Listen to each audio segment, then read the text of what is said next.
Hi guys, welcome back to my channel A style B. तो आज मैं जाने वाली हूँ एक डांडिया इवेंट के लिए। तो उसके लिए मैं तैयार हो रही थी, तो मैंने सोचा कि क्यों ना गेट रेडी विद मी किया जाए। तो सबसे पहले मैंने फेस पैक लगा लिया है। हम जब भी मेकअप करते हैं ना, तो उस टाइम पे हमें थोड़ा सा ऐसे अपने फेस को थोड़ा सा प्रेप करके रखना चाहिए था।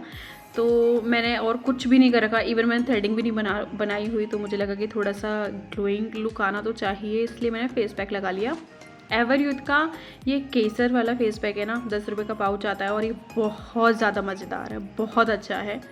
तो मैं थोड़ा सा डे लाइट के लिए इधर ही बैठ गई थी।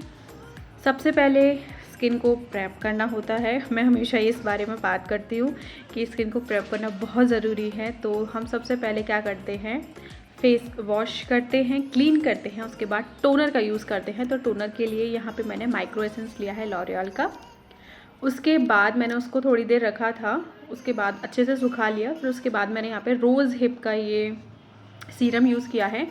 अगर आप ग्लोइंग स्किन करना चाह रहे हैं या अपना ग्लोइंग मेकअप करना चाह रहे हैं, ड्यूई मेकअप करना चाहते हैं, तो ये जो सीरम है ना, इसका यूज़ ज़रूर कर लेना, क्योंकि ये सीरियसली ऑसम वाला सीरम है, ऑसम वाला सीरम है सच्ची। ओके, उसके बाद मेरा फेवरेट आप सभी को पता है, आई नो। तो ये है ओहो Biotique bio nectar morning nectar cream. और मतलब फेस के लिए इतना अच्छा है ना कि इसका सिर्फ इसी की वजह से ही फेस इतना ग्लोइंग हो जाता है और कुछ करने की ज़रूरत भी नहीं रहती। सीरियसली बहुत ही अच्छा है। ओके, तो मैं तैयार होने लगी थी। और पता है क्या है कि मैं चाह रही थी कि मैं ना एक एक चीज़ को अच्छे से बताती भी जाऊँ, पर जब हम सब तैयार होते हैं एक साथ एक रूम में होते हैं ना, तो इतनी चचा चचा चचा चचा होती है ना कि हम बात भी नहीं कर पाते। और मैं क्या है, ये डे लाइट की वजह से मैं इधर बैठ गई थी, तो मुझे लगा शायद बंदर वंदर ना आ जाए, अभी मेरा मेकअप का प्रोडक्ट सारे उठा के ले जाए, तो इसका भी डर था मुझे थोड़ा सा। ओके, तो अब मैं स्टार्ट करूँगी अपना आई मेकअप। और आई मेकअप के लिए मैं यहाँ ले रही हूँ स्विस ब्यूटी का कंसीलर। अगर आप लोगों के पास कोई कंसीलर नहीं है या फाउंडेशन भी नहीं है, तो आप कोई भी जो भी क्रीम आप फेस पे यूज़ करते हैं ना, तो उसको अपने आईज़ पर एक बार अप्लाई ज़रूर कर लें। और कोई भी फेस पाउडर का यूज़ कर सकते हैं। तो एक्चुअली उससे क्या होता है, आप जो भी कलर लगाते हैं या जो भी शेड आप यूज़ करते हैं, तो बहुत ज़्यादा इन्हेंस होता है, बहुत अच्छे से निकल के आता है।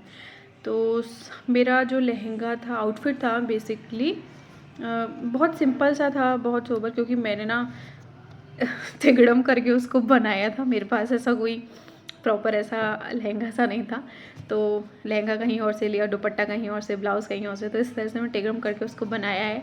तो इसलिए थोड़ा वो पिंक शेड का है मेरा आउटफिट। तो मैं यहाँ पे हल्का सा पिंक शेड पूरे आईलेट पर उसको अप्लाई कर रही हूँ। और सबसे बड़ी बात, जब ज्वेलरी की बात आई थी ना, तो मुझे इतनी हंसी आई कि मैं क्या पहनूँ ज्वेलरी के लिए, क्या पहनना चाहिए मुझे, कुछ समझ में ही नहीं आ रहा था। बहुत ज़्यादा कन्फ्यूजिंग हो जाता है, और मेरे लिए तो सबसे ज़्यादा, क्योंकि मैं बहुत ज़्यादा वाली इस चीज़ में बहुत अजीब हूँ। क्योंकि ये लास्ट मोमेंट में था, मतलब हम शायद 7 बजे निकलने वाले थे, और मैंने 5 बजे, 4:30-5 बजे मैंने डिसाइड किया था कि मुझे पहनना क्या है। इवन मुझसे बार बार पूछते रहे कि क्या पहनोगी क्या पहनोगी, पर ऐसा कुछ दिमाग में था ही नहीं। मैंने कहा देखा जाएगा जो भी पहनेंगे। लास्ट मोमेंट पर हमने डिसाइड कर लिया कि ठीक है, यही पहन लिया जाए, वो सही रहेगा। ओके, आई लिड पर, दोनों आई लिड पर मैंने बहुत अच्छे से पिंक शेड को बहुत अच्छे से लगा लिया है। तो पिंक पिंक दिख रही है आईज। उसके बाद, क्योंकि मेकअप में आई मेकअप बहुत ज़्यादा वो एफर्ट्स नहीं डाल रही इसमें, तो हल्का सा शिम्बरी लुक दिया है मैंने इसमें। और ग्लिटर वाला भी इस पैलेट में पिंक ग्लिटर का है इसमें, तो वो मैंने यूज़ किया है यहाँ पर अपने आईलिड पर हल्का हल्का सा। और लोअर लैश लाइन पर भी मैंने सेम अप्लाई किया है, साथ में मैंने ब्लैक शेडो भी अप्लाई किया है। उसके बाद मैं ना अपना आईब्रोज़ कर रही थी, तो फिर इतनी बड़ी बड़ी आईब्रोज़ हो रही हैं, तो उनको मैं सेट कैसे करूँ मुझे समझ में नहीं आ रहा था।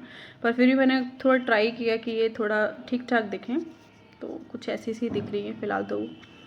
उसके बाद मैंने मस्कारा लगाया, मेबेलिन का ये मस्कारा है। और एक बार में एक स्ट्रोक इसका मुझे लगता है कि काफ़ी अच्छा है। और 2 से 3 बार इसको अप्लाई करते हैं तो आपकी आईब्रोज जो हैं थोड़ी सी और इन्हेंस हो जाती हैं, उसमें कोई प्रॉब्लम नहीं आती। उसके बाद फेस को स्टार्ट किया था मैंने फेस मेकअप के लिए। तो मैं यहाँ फाउंडेशन का यूज़ नहीं कर रही हूँ। आप मेरे फेस देख रहे होंगे कितना ग्लोइंग लग रहा है, मुझे खुद पसंद आ रहा है अभी। ओके, तो मैंने यहाँ पे कंसीलर का यूज़ किया है। ऑल ओवर फेस पर मैं कंसीलर ही लगा रही हूँ। मुझे लाइट मेकअप करना बहुत पसंद है। आप में से बहुत लोग अगर मुझे जानते हैं अच्छे से और मेरे जो वीडियोस हैं देखते होंगे, तो मैं फाउंडेशन बहुत कम यूज़ करती हूँ। मैं फाउंडेशन नहीं लगाती हूँ और मतलब मुझे लगता है कि हाँ यहाँ ज़रूरत है तो शायद मैं उसका यूज़ कर लेती हूँ। अदरवाइज़ मैं सीसी क्रीम, बीबी क्रीम या कंसीलर का यूज़ करके अपना काम चला लेती हूँ। उसके बाद मैं यहाँ यूज़ कर रही हूँ, अच्छा मैंने फेस पाउडर से उसको थोड़ा सा कवर कर लिया और बंदर का खौफ बना हुआ है प्रॉपर।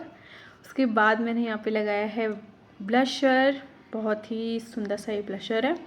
उसके बाद मैंने अपने हाइलाइटर का यूज़ किया है। वेट एंड वाइल्ड का ये हाइलाइटर है, बहुत ही स्वीट सा ये हाइलाइटर। इसमें 2 शेड हैं, दूसरा वाला तो शायद मैं यूज़ ही नहीं करती, पिंकिश सा है वो, तो पता नहीं मैं क्यों यूज़ नहीं करती उसको, आई डोंट नो, पर मुझे पसंद नहीं है वो बेसिकली। ये वाला मुझे अच्छा लगता है इसलिए मैं इसका ज़्यादा यूज़ करती हूँ। उसके बाद मैंने बहुत ही लाइट ये क्या लाइनर बनाया है। मार्स का लिपस्टिक मैं यूज़ कर रही हूँ। मार्स का मैंने आप लोगों को बताया था, बहुत सही लिप शेड है, कहीं भी किसी वक्त इसका यूज़ कर सकते हैं।